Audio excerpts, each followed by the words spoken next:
Gracias te damos, Señor, por este momento que tú nos permitiste de alabarte, Jesús. Hoy queremos pasar a la Escritura, Señor, no sin antes pedir de tu ayuda, Señor, esa ayuda de lo alto, Señor. Te pedimos que tú concedas de tu gracia, Señor, que tu buen Espíritu, Señor, pues venga, Señor Jesús, y nos visite esta mañana, Señor. Ven tú y ayúdanos, Señor, en tu nombre te lo pedimos. Amén. Vamos nuestra plática esta mañana se va a centrar en un tema de lo que se habló la semana pasada. Si estuvieron presentes, se habló acerca de la gracia. Se está creciendo en la gracia. Hoy nuestro tema va a ser el uso de la gracia y su beneficio. Con la ayuda de Dios queremos exponer el uso que se le da a la gracia y el beneficio que se puede obtener. Y vamos a empezar citando el libro de Oseas en el capítulo 14, versículo 4. Dice así: yo sanaré su rebelión, los amaré de pura gracia, porque mi ira se apartó de ellos. Yo sanaré su rebelión, los amaré de pura gracia, porque mi ira se apartó de ellos. Hablaremos un poco acerca del profeta Oseas. El libro de Oseas tiene una profundidad como lo pueden tener toda la escritura, pero en el libro de Oseas hace un énfasis en hablar cosas tan preciosas para el ser humano, de un amor tan grande para la humanidad, pero que también habla acerca de un juicio tan grande o de las consecuencias que puede haber para el hombre. Tanto como habla de esas maravillas, de ese amor tan grande que tiene para el hombre, también lo habla muy duro acerca de las consecuencias que puede acarrear el pecado en la vida del hombre. Y prácticamente es el profeta menor. El libro en sí se vale de metáforas y simbolismos externos que ilustran la intensidad del amor de Dios, de una manera que viene a ejemplificar con una mujer infiel. Y él habla al pueblo de continuo acerca de la infidelidad de Israel hacia Dios. Viene y lo pone como ejemplo, y es uno de los varios mensajes que viene y nos habla Oseas acerca de la infidelidad, y lo pone como ejemplo en cuanto al matrimonio. Más atrás vemos cómo él tuvo una mujer que le fue infiel, y él lo usa de esta manera para profetizar, para hablar al pueblo acerca de la infidelidad que el pueblo de Dios tiene hacia Dios en aquel momento. Se pudiera trasladar a nuestros tiempos cómo aplica esa infidelidad de nosotros hacia Dios. Aquí en el capítulo 14, Dios habla acerca de una advertencia y dice: vuélvanse. Algo de lo que vamos a hablar un poquito más adelante, cómo se malinterpreta el uso de la gracia. cómo no se le da el buen uso que Dios espera de nosotros, pero cómo si se le da un mal uso cuando se malinterpretan los pasajes en la Escritura y se toma nada más lo que a la conveniencia de uno le gustan o lo que quieren dejar nada más simplemente y no todo completo. Por ejemplo, aquí en este pasaje, si nada más lo leemos así, dice, yo sanaré su rebelión, los amaré de pura gracia, porque mi ira se apartó de ellos. Yo los amaré de pura gracia. Antes de que tú y yo nacieras, en el corazón de Dios ya estaba que nos iba a amar.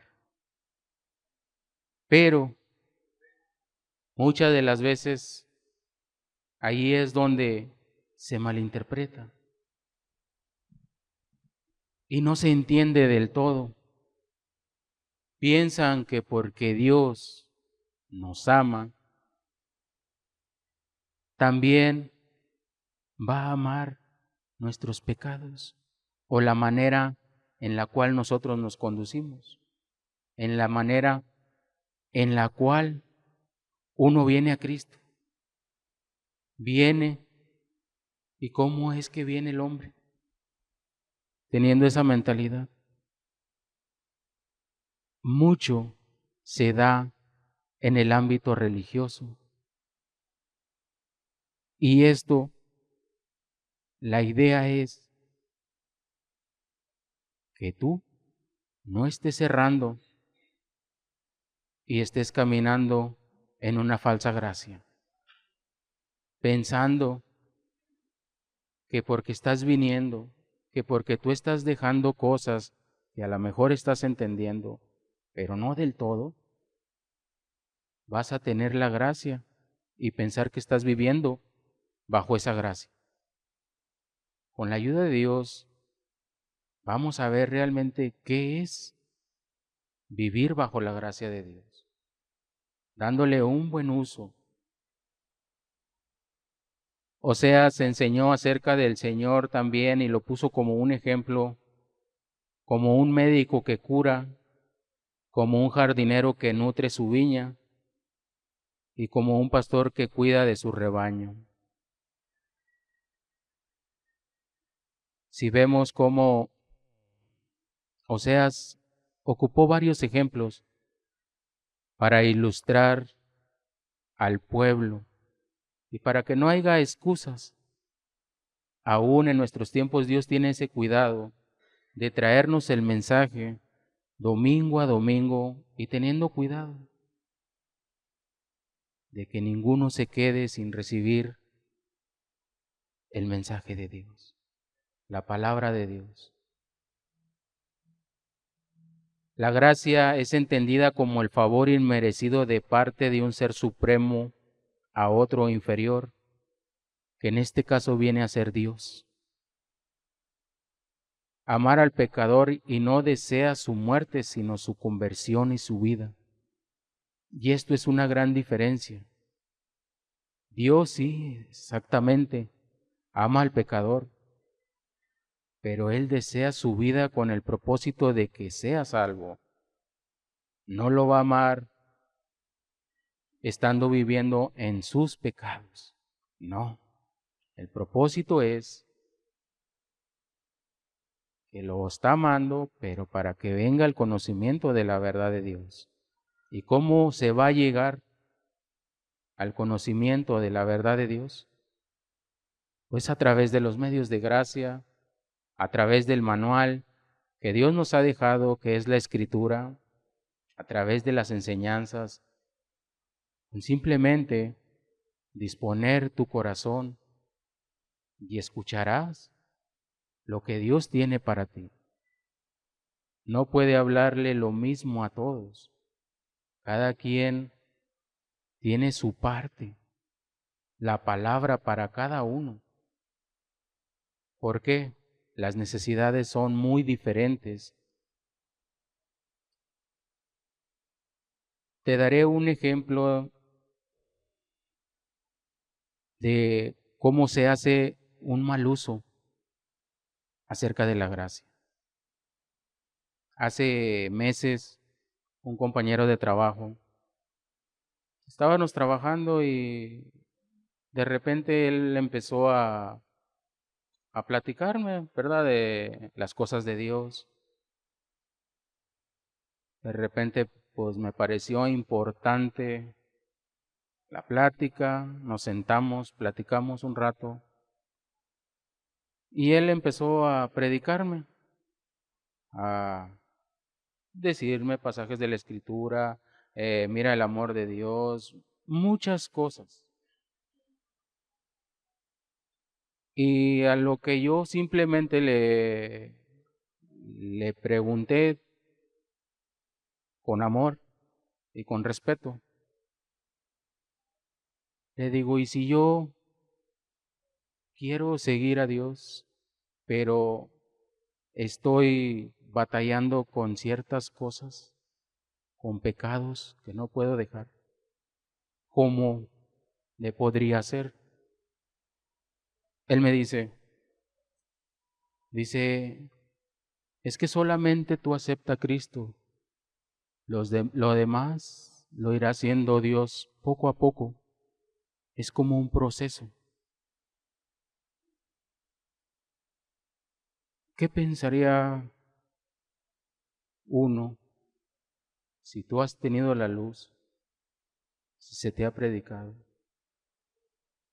¿Qué le contestarías? ¿Será un buen uso acerca de la gracia? Estando Él reuniéndose, estando Él predicando, pero todavía con ligerezas de pecado. ¿Cómo vas a predicar? ¿Cómo vas a hablarle a otras personas si tú no lo has cambiado en tu vida? ¿O que tienes a un Dios muy limitado? Yo hace tiempo compartía un ejemplo a una persona. Le decía, es que sí hay cosas que puedo dejar de hacer. Sí. Yo simplemente le pregunté, le digo, mira, ¿tú pudiste dejar la bebida? Sí. Bueno, si pudiste dejar la bebida, podrás dejar todas las cosas en automático. Entonces sí se puede. La cosa es que no se quiere tomar esa responsabilidad y decir, ya no quiero hacer esto. ¿Por qué? Muchas de las veces en el ámbito religioso se cubren, se cobijan y nada más hacen cambios externos, lo que se ve. Pero en el interior, donde solamente Dios puede llegar, ahí les es muy difícil dejar. Y en sus muy adentros dicen que sí están viviendo bajo la gracia de Dios. Hasta se dicen hermanos. Eso no puede ser. La Biblia enseña otra cosa.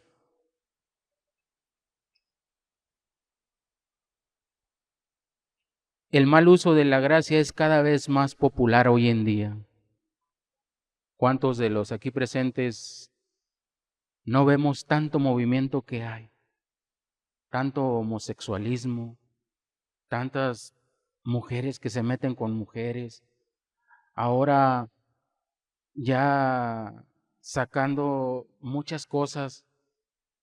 Entre semana me hablaba una persona y no lo digo con la intención de dañarla o hablar mal, pero me asustó hasta cierto punto. Me dice, le hablo a tal persona de una familia que me recomendaron de un trabajo. Soy amigué. ¿Qué es eso? Tanto movimiento que hay. Nada más volteas alrededor. ¿Cómo está?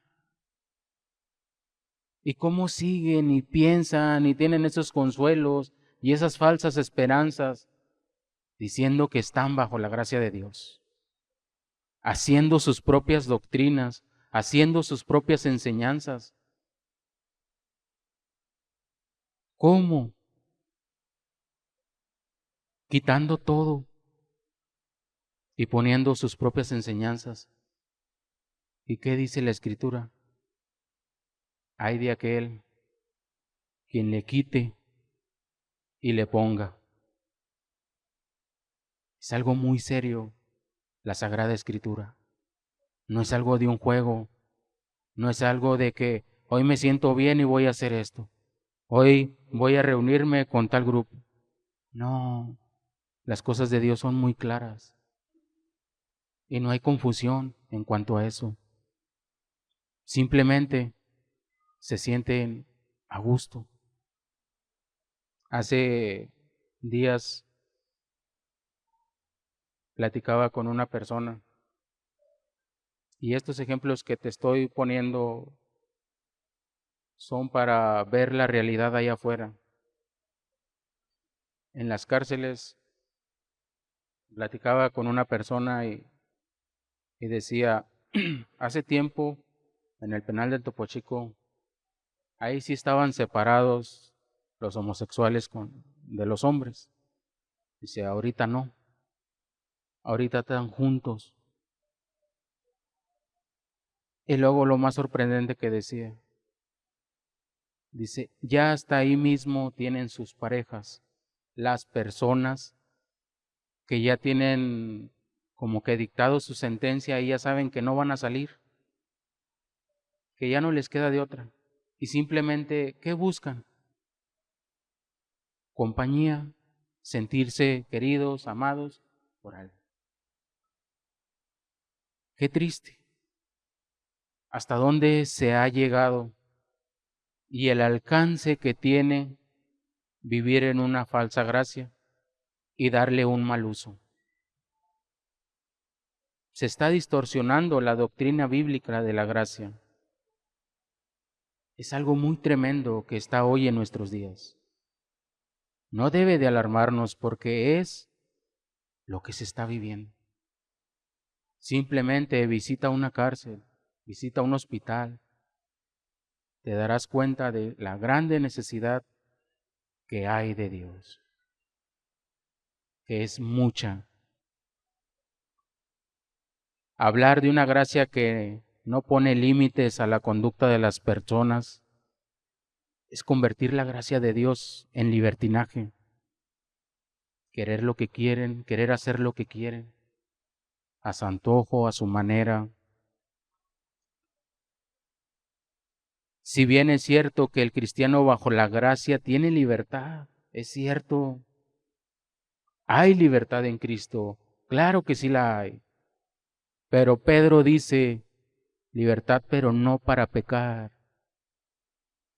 Eso lo aclara mucho. No una gracia que tienes la libertad para seguir deleitándote, seguirte reuniendo y pensar que estás bajo la gracia. No lo es así.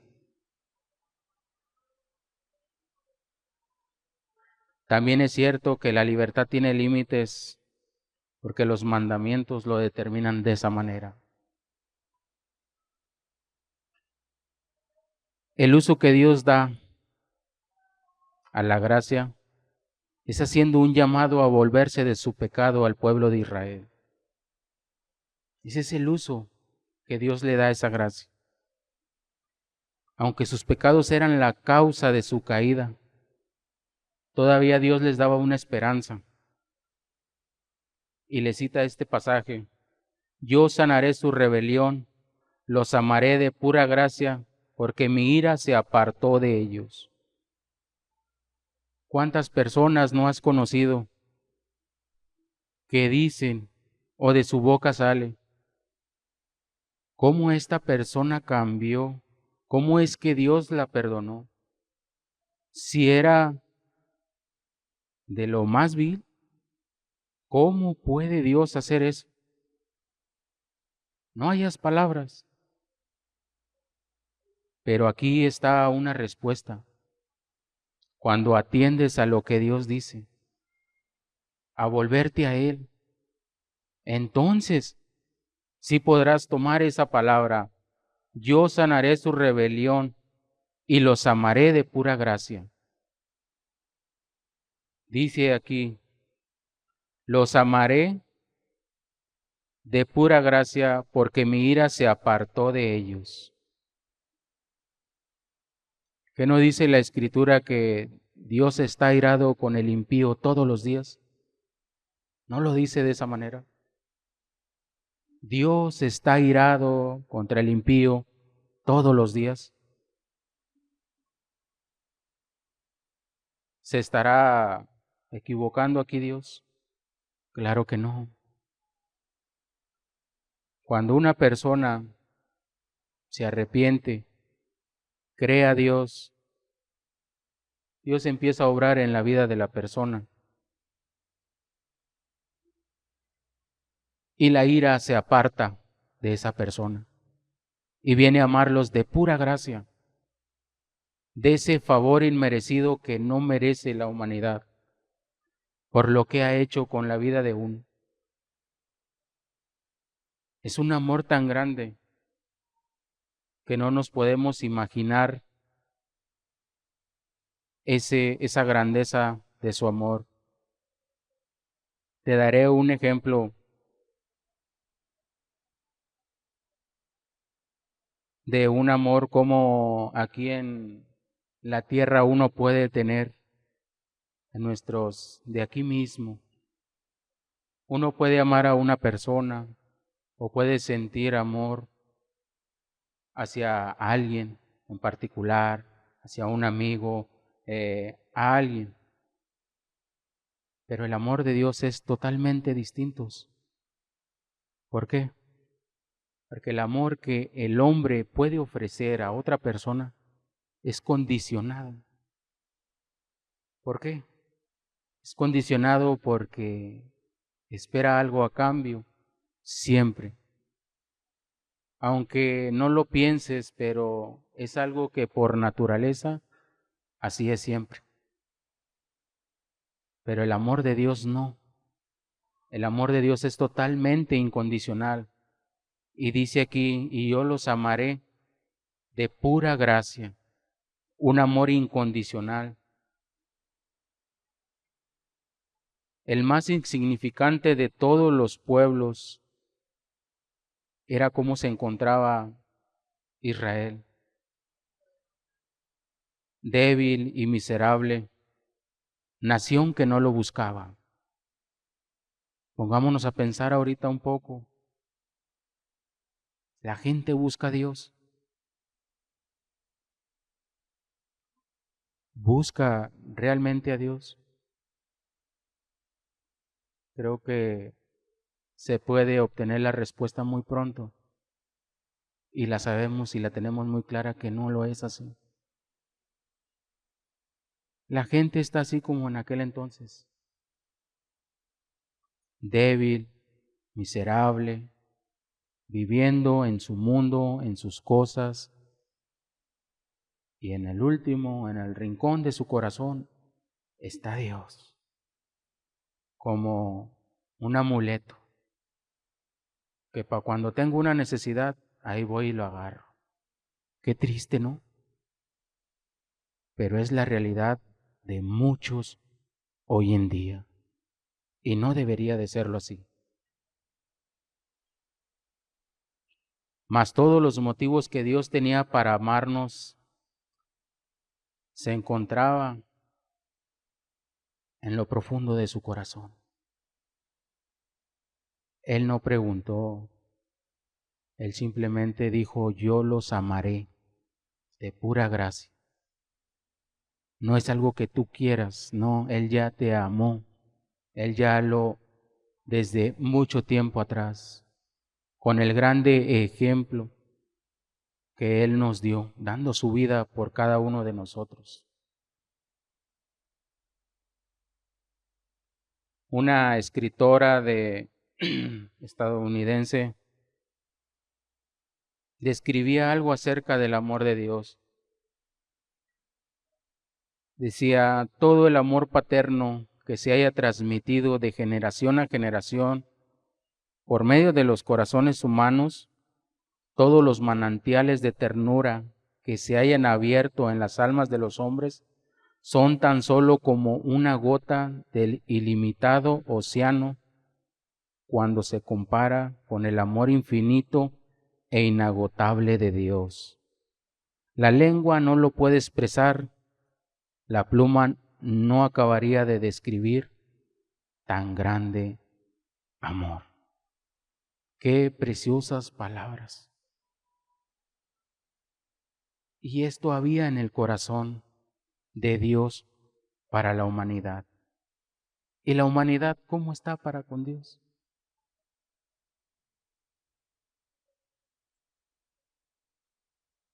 Ahora, fíjate cómo Dios tiene cuidado de todo, absolutamente de todo. Cuando Dios instruye a su pueblo o nos habla a través de su palabra, siempre lo va a hacer de una manera correcta, no a medias. Hay un pasaje en el libro del Filipenses, capítulo 2, dice que el que empezó en vosotros la buena obra, la perfeccionará. El que empezó en nosotros. Muchas de las veces no se tiene la confianza para creer a Dios y caminar con Él, porque muchas de las veces no se tiene esta palabra en el corazón. El que comenzó en nosotros la buena obra. Aquí es un llamado que no está solo, que ahí va a estar Él. Muchas de las veces por cobardía no se quiere seguir a Dios. A lo mejor empiezas en esa búsqueda y piensas, ahí la llevo, ya dejé esto, ya dejé lo otro, a lo mejor ya no estoy ni practicando pecado. En vez de que te afirmes y continúes en lo que estás haciendo, mira, viene el desánimo y el enemigo viene y te quita lo que has sembrado en tu corazón, porque tú das lugar a eso. Pero si tomaras tan solamente su palabra que dice, el que empezó en vosotros la buena obra, eso también aplica para aquella persona que empieza a buscar de Dios, que empieza a caminar. El que empezó en nosotros, el que primero empezó a poner ese granito de mostaza en el corazón, quiere que florezca, que crezca, como veíamos la semana pasada, no que nada más se quede ahí. La semana pasada se hablaba acerca de crecer en la gracia. Y se ponía, creo, el ejemplo también, acerca del grano de mostaza.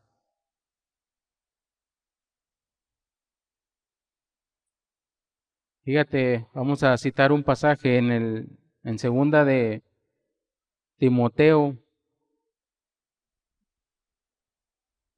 2:1. Dice, tú pues, hijo mío, esfuérzate en la gracia que es en Cristo Jesús. Esfuérzate en la gracia que es en Cristo Jesús. ¿Por qué te has de esforzar en la gracia? En ese favor inmerecido de parte de Dios. Porque es a través de la gracia que se puede obtener esa ayuda de lo alto para poder vencer la tentación. Es a través de esa gracia que podemos tener el acceso a Dios. Te daré un ejemplo muy sencillo. Antes, no ahorita. ¿Cómo es conducida el agua a través de los tubos, de las mangueras? ¿Cómo es conducida el agua a través de esa manguera? En sí, Lo que a nosotros nos beneficia es el agua y es lo que viene a saciar nuestra sed. Pero si no es por esa manguera o por ese conducto, no la obtendríamos. Así lo mismo, la gracia es necesario para poder tener el acceso a Dios y tener la fe, para poder saciar nuestra sed. Porque a través de la gracia se puede vencer la tentación. Esa gracia es ayuda que viene y nos ayuda en las cosas espirituales. Esfuérzate, estas palabras fueron importantes, palabras de aliento. Pablo sabía que Timoteo necesitaría fortaleza y resistencia para cumplir el llamado de Dios. Aquí en la Escritura nos habla acerca de un joven llamado por Dios a pastorear, a liderar la iglesia de Éfeso. Esfuérzate en la gracia, diciéndole, esfuérzate, porque lo que viene va a ser algo difícil, pero no complicado. Esfuérzate en la gracia.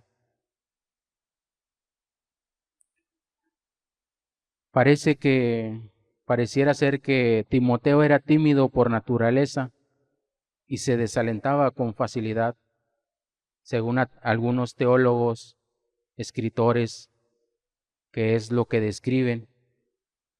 Pablo le dijo a Timoteo de una forma específica de esforzarse, la cual es esforzarse en la gracia que es en Cristo Jesús. Esta fuerza en la gracia es esencial para una vida cristiana y sólida. Y aquí sí se aplica el buen uso de la gracia y su beneficio para todo aquel que vive bajo esa gracia de una manera correcta.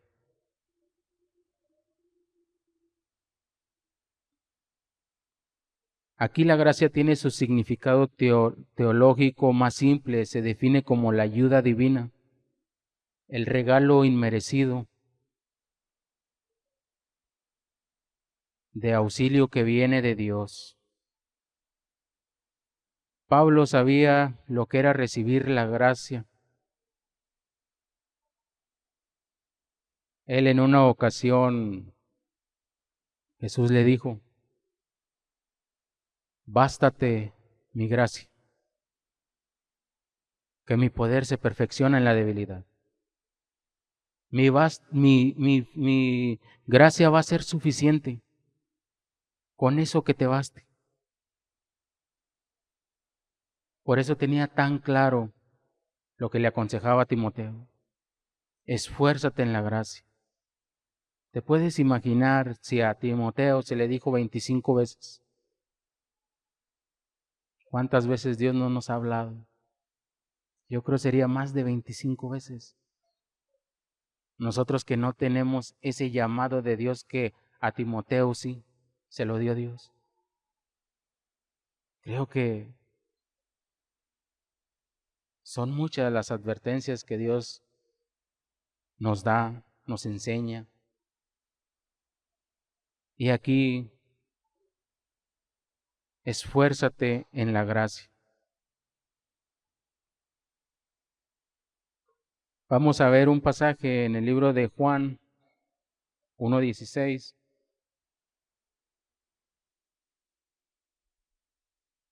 Dice así, porque de su plenitud tomamos todos y gracia sobre gracia. Porque de su plenitud tomamos todos y gracia sobre gracia. Este versículo puede interpretarse de esta manera. El creyente constantemente recibe la gracia de Dios de una manera que no se acaba. Aquel que ha experimentado la gracia de Dios, aquel que ha decidido seguir a Dios, que está caminando, mira, es de continuo esa gracia. No cesa, no se acaba, es inagotable. ¿Por qué? Porque ahí está, en esa dependencia total de Dios. Para todo, depende de esa ayuda de lo alto y es de donde proviene esa gracia de Dios. De su plenitud tomamos todos y gracia sobre gracia. De ahí tomamos, viene a ser, tomamos de lo de Jesús para nosotros. Venimos a ser un ejemplo como Jesús. Venimos a amar como Jesús. Es lo que nos quiere aquí decir. Porque de su plenitud tomamos todos y gracia sobre gracia. Muchas de las veces no te has topado con gente que de repente tiene un amor tan grande hacia una persona.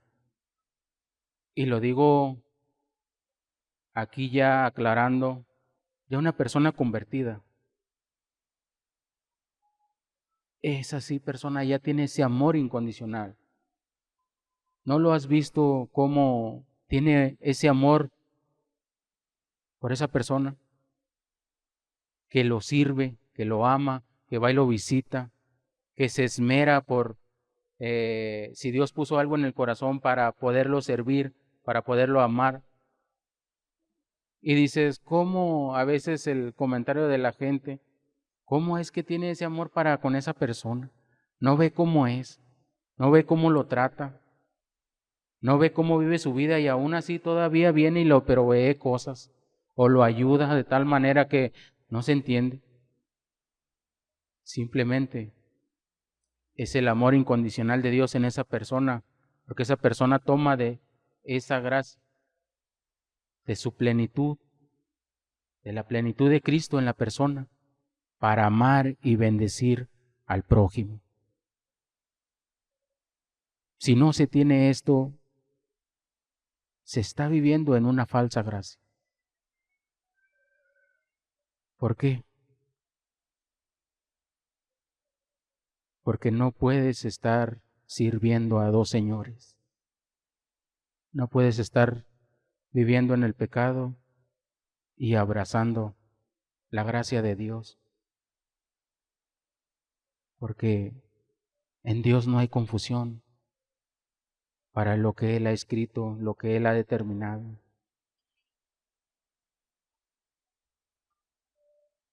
Fíjate, para concluir, el mayor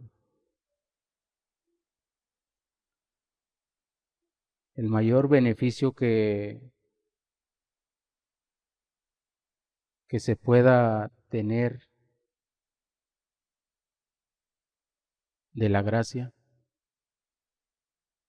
es que somos salvos por esa gracia a través de la fe.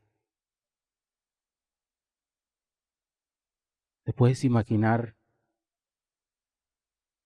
ese beneficio tan grande? Creo que es el mayor beneficio que hay para el ser humano.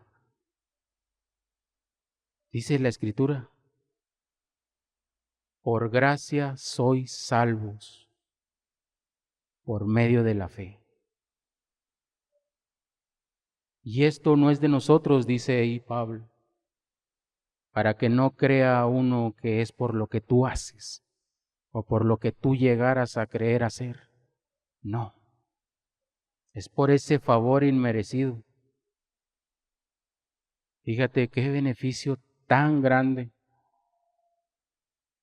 Por gracia sois salvos. Que Dios pudiera tocar tu corazón para que puedas comprender esa gracia, ese amor que dice la Escritura, y los amaré de pura gracia.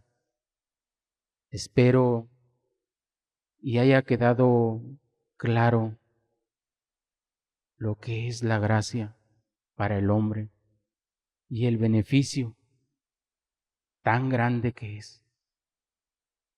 es la salvación del hombre. Porque si no te sientes tú necesitado, si tú no te sientes sediento, pues simplemente mira, la salvación no es para ti. Jesús dijo, vengan a mí, todos, vengan a mí. En el Antiguo Testamento dice, vengan a mí y sed salvos. Pero si tú no te sientes con esa necesidad, pues entonces esto no es para ti. Y lo digo con todo respeto. Inclinamos nuestro rostro y concluimos. Señor, si por algo dijiste tú, Señor, en tu palabra, que nos amarías de pura gracia, Señor, es para recordarnos, Señor, aún en nuestros días, Señor, que ese amarnos de pura gracia también trae condiciones, Señor. Señor, ven y trae tu entendimiento y claridad, Señor. Que no sea solamente otra reunión más, Señor.